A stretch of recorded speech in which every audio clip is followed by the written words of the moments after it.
আমার Alto K10 গাড়িটার আজকে বয়স খুব জোর হবে 3 সপ্তাহের মতো। 3 সপ্তাহ খুব জোর গাড়িটা নেওয়া হয়েছে। আশা করিনি যে এতগুলো প্রবলেম ফেস করতে হবে। আমি প্রথমে ভেবেছিলাম বাড়িতে তো পড়েছিল, অনেকদিন চালানো হয়নি, কিনে রেখে দিয়ে চলে গিয়েছিলাম। আবার এতদিন পরে এসে যখন চালাতে শুরু করেছি তখন বেশ কয়েকটা ইস্যু সামনে এসেছে। ভাবলাম যে ইঁদুরে কেটে দিতে পারে, বাড়িতে হয়তো পড়েছিল। কিন্তু যেই সমস্যাগুলো জানতে পারলাম সেগুলো আজকের ভিডিওতে ডিসকাস করব। এতগুলো প্রবলেম সাধারণত যাদের অল্টো আছে এরকম এক্সপিরিয়েন্স কারোর হয়নি। এটা আমি নতুন এক্সপিরিয়েন্স করলাম, ভেতরে গিয়ে সবগুলো দেখাচ্ছি। আর আমি ছোট ছোট ক্লিপ আমি করে রেখেছিলাম, ভিডিও করে রেখেছিলাম সমস্যাগুলো, সেগুলো আমি ভিডিওতে অ্যাড করে দেবো। আমি সার্ভিস সেন্টার নিয়ে গিয়েছিলাম, সেখানে ইস্যুগুলো সলভ করেছে। সলভ হয়নি এমন নয়, কিন্তু নতুন গাড়িতে এটা কাম্য নয়। এতগুলো ইস্যু একসাথে দেখা দেবে এটা কাম্য ছিল না। অল্টো K10 থেকে এটা আশা করিনি। রিলায়েবল কার, এটা একটা খুবই লো মেনটেনেন্স, এটা ভেবেই কিন্তু এই গাড়িটা নেওয়া হয়েছিল। যদি বারবার এরকম প্রবলেম ফেস করতে হয় তাহলে তো সমস্যা না। যে সমস্যাগুলো কালকে দেখলাম ভিড়ের মাঝখানে, এই হর্ন আর এই ইন্ডিকেটারেও ভালো রকম সমস্যা। যেদিন নতুন নিয়ে এলাম সেদিন কিন্তু কোনো সমস্যা এগুলো থাকেনি। কোথায় কি ভেতরে হয়েছে না কি হবে কি হলো বুঝতে পারছি না। মানে হর্নটা দাবাচ্ছি এখন যেমন বাজছে, মাঝে মধ্যেই ফলস খেয়ে যাচ্ছে। মানে রাস্তাঘাটে সবসময় একটা ভয়ের মধ্যে চালাতে হচ্ছে যে এবারে ফলস হয়ে যাবে না তো, এবারে মিস হয়ে যাবে না তো হর্নটা বাজাতে গিয়ে। আর ততক্ষণকে একবার মিস হয়ে গেলেই ব্যাস, ততক্ষণকে গিয়ে অ্যাক্সিডেন্ট। এগুলো কালকে বিরাট সমস্যা হয়েছে, আজকে বেঁচে যাচ্ছে দেখছি কি করে। বিরাট সমস্যা হয়েছে কালকে। জোর করে করে এইরকম করে জোর করে করে প্রেসার দিয়ে দিয়ে হাতে করে দাবিয়েছি। জোরে দাবিয়ে তবে গিয়ে তাও 2-3 বার ইয়ে করার পর, জোরে জোরে জোরে জোরে ইয়ে করার পরে বেজেছে। মানে বারবার শুধু মিস হয়ে যাচ্ছে, এইটা দেবে যাচ্ছে কিন্তু হর্ন বাজছে না। এখন যেমন বেজে যাচ্ছে বুঝতে পারছি না মাঝে মধ্যে কি হচ্ছে। আর ইন্ডিকেটারও সেম।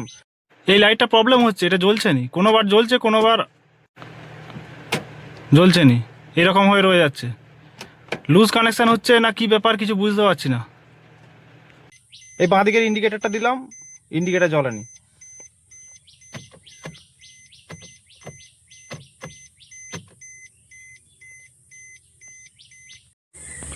আর একটা যে বিষয়টা সেটা হচ্ছে, এখানে জ্যাক লাগিয়ে মোবাইলের সাথে কানেক্ট করে আমি যখন গুগল ম্যাপ এখানে চালাচ্ছি, কানেক্ট করছি, মোটামুটি 5 থেকে 6 সেকেন্ড পরে অটোমেটিক কানেকশান ছেড়ে দিচ্ছে। ছেড়ে দিয়ে আবার পুনরায় মোবাইল কানেক্ট করতে বলছে। বারবার এরকম হচ্ছে। আমি অন্তত 6-7 বার কানেক্ট করলাম, সেম প্রবলেম। কানেক্ট করছি, এখানে আসছে গুগল ম্যাপটা, কিছুক্ষণ পরে 6-7 সেকেন্ড থেকে আবার অটোমেটিক ডিসকানেক্ট হয়ে যাচ্ছে। একটার পর একটা গাড়িটায় সমস্যা ধরা দিচ্ছে। আবার এই সামনের উইন্ডোটাতে সমস্যা হচ্ছে, নামছে না। এটা মোটরটার প্রবলেম নাকি জানি না, হর্নের প্রবলেম, এটা সেটা করে তো ছিলই, আবার এটা নতুন অ্যাড হলো। এদিকেরটা হচ্ছে, আবার জানি না এটাও সমস্যা তো শুরু করে দেবে কিনা। সার্ভিস সেন্টার নিয়ে যাওয়ার পরে যদি কোনো ওখানে যদি ঠিক হয়ে যায়, ওই জন্য দেখিয়ে রাখছি, আগের থেকে ভিডিও করে রাখছি। এই সমস্যা হচ্ছে, এটা কাঁচটা দেওয়া আছে, এটা উঠতেও সমস্যা হচ্ছিল। যখন নেমেছিল তখন এটা তুললাম, যখন কাঁচটা উঠতেও সমস্যা হচ্ছিল, অনেকবার ধরে টিপাটিপি করে উঠলো, এখন আবার নামতে সমস্যা হচ্ছে। আবার একটা নতুন প্রবলেম, যেটা হচ্ছে হ্যান্ড ব্রেক তুললে, হ্যান্ড ব্রেকের ইন্ডিকেটার এখানে দিত, হ্যান্ড ব্রেক তুলছে এখন কিন্তু কোনো ইন্ডিকেটার আসছে না এখানে। হ্যান্ড ব্রেক নামালাম কিন্তু তুললে ইন্ডিকেটার আসছে না এখানে, এখানটায় আসতো হ্যান্ড ব্রেকের ইন্ডিকেটার, আসছে না।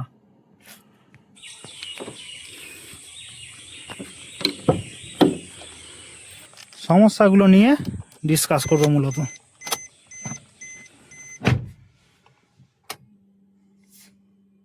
গাড়িটার বেশি রান হয়নি, কতটা রান হয়েছে দেখাচ্ছি।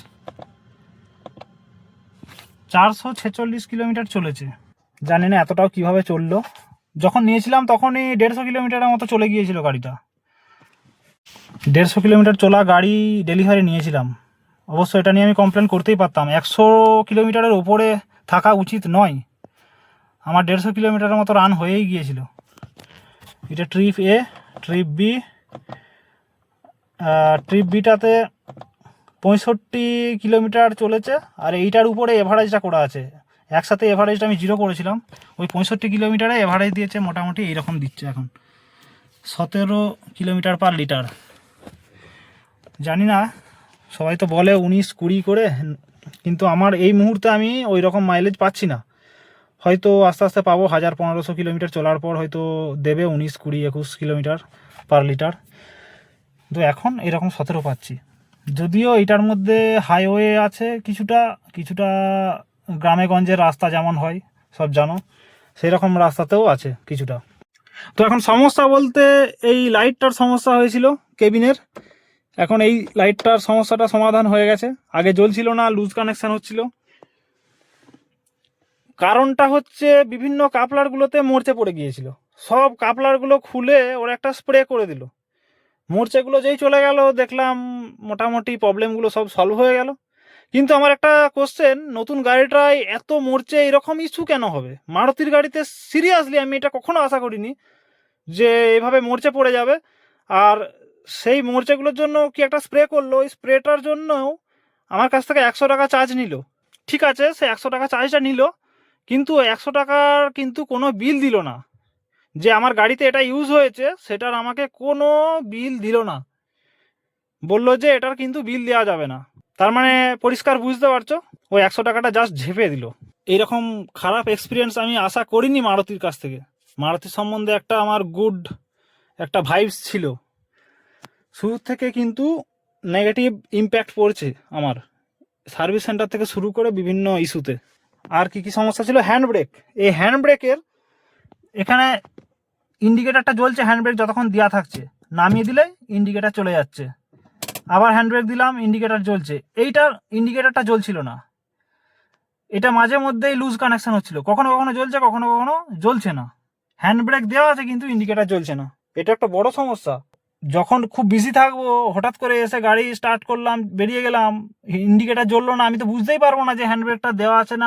হয়তো অনেক সময় খেয়াল থাকবে না, হ্যান্ড ব্রেক দেওয়াই রয়ে যাবে, গাড়ি ছাড়া হয়ে যাবে, ব্রেকটার ক্ষতি হবে, ক্লাচ প্লেটের ক্ষতি হবে, গিয়ারের ক্ষতি হবে, ইঞ্জিনটার উপর প্রেসার পড়বে, মাইলেজ ড্রপ হয়ে যাবে। তো এই ইন্ডিকেটারের সমস্যা ছিল। তারপরে লেফট রাইট ইন্ডিকেটার, এখন যেমন এই যে পড়ছে, বাঁ দিকের ইন্ডিকেটার দিলাম, ডান দিকের ইন্ডিকেটার 3বার জ্বলে এগুলো লেন চেঞ্জিং ইন্ডিকেটার, এটা যেমন 3বার জ্বলে বন্ধ হয়ে যাচ্ছে। বা আমি যদি প্রপারলি দিই ইন্ডিকেটার, যতক্ষণ না আমি ডান দিকে কাটিয়ে স্টিয়ারিংটা সোজা করবো ততক্ষণ পর্যন্ত এটা জ্বলতেই থাকবে। এখন হচ্ছে এইগুলো তো পড়ছিল না, রাস্তাতে এমার্জেন্সিতে ডান দিকের ইন্ডিকেটার দিচ্ছি, ডান দিকের ইন্ডিকেটার পড়ছে না। প্রতিটার কাপলারগুলোকে খুলে খুলে রাস্ট পড়ে গিয়েছিল, সেগুলোকে ঠিক করে দিল, এখন মোটামুটি চলছে সবই কাজ। তারপরে যে এই হর্নটা আছে, এই হর্নটা শুধুমাত্র এই নিচের দিকে দাবালেই শুধু হর্নটা বাজছিল, এই রাইট সাইডে বাজছিল না। কখনো কখনো রাইট সাইডে বাজছিল, কখনো কখনো মিস হচ্ছিল। লেফট সাইডেও সেম, লেফট সাইডেও এখন বাজছে, তখন মিস হচ্ছিল। এটা সম্ভব নয় যে গাড়ি চালাতে চালাতে বারবার আমাকে হাতটা এই নিচের দিকে এনেই আমাকে দাবাতে হবে। হাত এখানে উপরে আছে, হাতটাকে নিচে এনে আমাকে যদি বারবার হর্ন এখানে দাবিয়ে বাজাতে হয়, এটা একটা সমস্যার বিষয়। তো এই করে করে অনেকগুলোই সমস্যা ছিল। ওরা সার্ভিস সেন্টারেও ওরা বলছে আর হাসছে, বলছে এতগুলো প্রবলেম সিরিয়াসলি অল্টো কেটে নে, এতগুলো প্রবলেম নিয়ে এখন পর্যন্ত কোনো গাড়ি এইভাবে আসেনি এতগুলো প্রবলেম নিয়ে। জানি না তোমার গাড়িটাতে কেন এতগুলো প্রবলেম দেখা দিল। হ্যাঁ, এসিটার একটা প্রবলেম ছিল। এসিটার প্রবলেমটা হচ্ছে, 0-তে দিচ্ছি গাড়িটা স্টার্ট দেওয়ার পরে, এখন যেমন ব্যাটারির উপরে চলবে, ব্যাটারির উপর প্রেসার পড়বে, আমি চালাচ্ছি না। এসি চালানোর পরে 1-এ দিলে এসি চলছে, 2-এ দিলে এসি চলছে, যখন 3-এ দিচ্ছি এসিটা পুরো বন্ধ হয়ে যাচ্ছে, 4-এ দিলে পুরো বন্ধ হয়ে যাচ্ছে, 3 থেকে আবার যখন 2-এতে নিয়ে আসছি এসি আর চলছে না, 1-এ চলছে না, আবার 0-তে দিচ্ছি, 0 থেকে আবার 1-এ নিয়ে যাচ্ছি তখন এসি চলছে, আবার 2-এ নিয়ে যাচ্ছি চলছে, আবার 3-এ যখন নিয়ে যাচ্ছি এসি বন্ধ হয়ে যাচ্ছে, চলছেই না, 4-এ নিয়ে যাচ্ছি চলছে না, ব্যাকে নিয়ে আসছি 2-এতে জ্বলছে না। এরকম সমস্যা ছিল এসিটার। তো এসির প্রবলেমটাও এখন সলভ হয়েছে, যেটা দেখিয়ে দিচ্ছি স্টার্ট দিয়ে।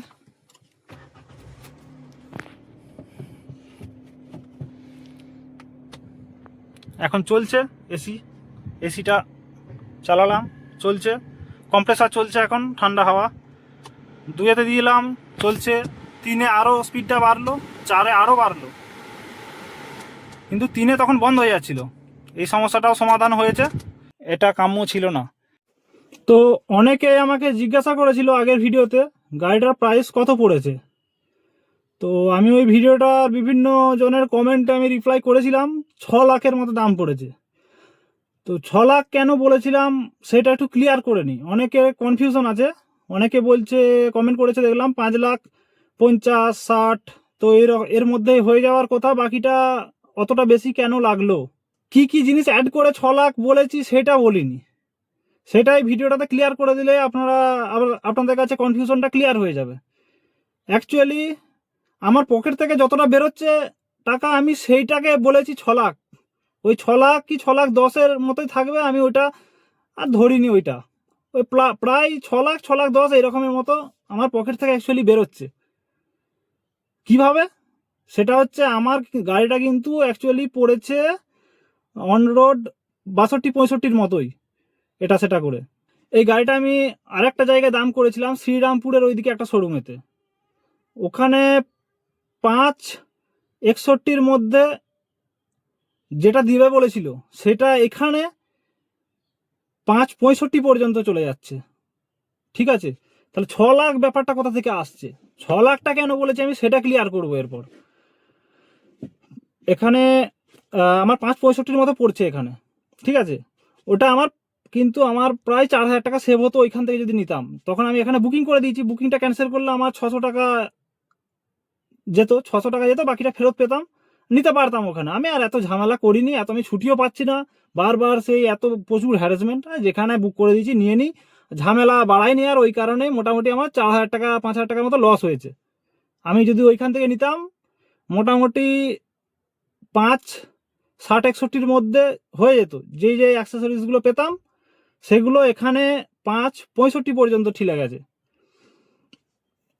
আর আমি ব্যাংকের থেকে বেশিরভাগটাই লোন করেছি।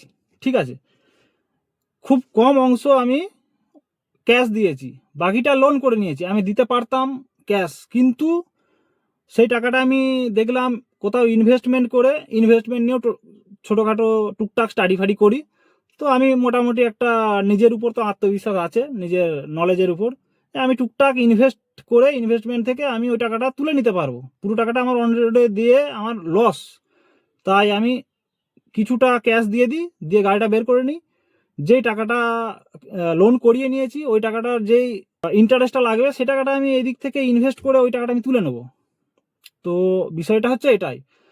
তো সেই ইন্টারেস্ট সব অ্যাড করে ওই মোটামুটি 6 লাখ কি 6 লাখ 10-এর মতো যাচ্ছে আর কি টোটাল। ওই যে এক্সট্রা ইন্টারেস্ট যেটা লাগছে সেটাকেও অ্যাড করে দিয়েছি।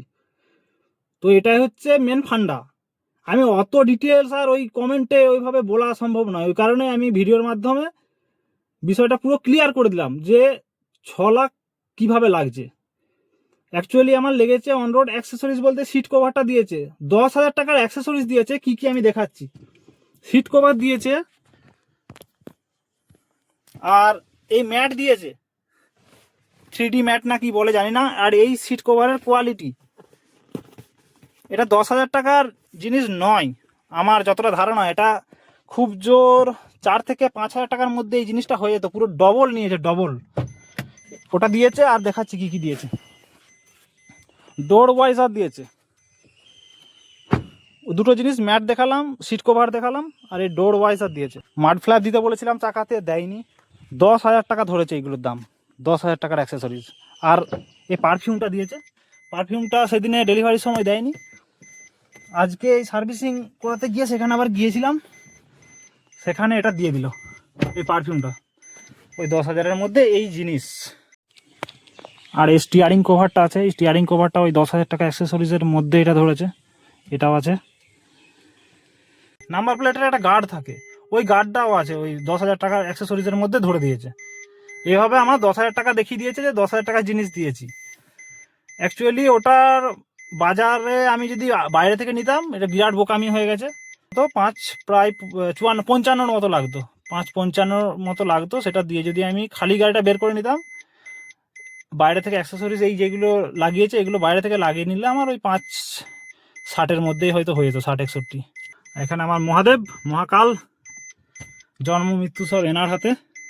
আগামী দিনে আশা করব তোমরাও তোমাদের শখ পূরণ করবে, তোমরাও তোমাদের বাবা মাকে একদিন তোমাদের রোজগারে কেনা গাড়িতে করে নিয়ে ঘুরতে যাবে, ফিল করাবে বেটার, আরও আজকের জীবনযাত্রা থেকে আরও বেটার জীবনযাত্রার উপহার দেবে।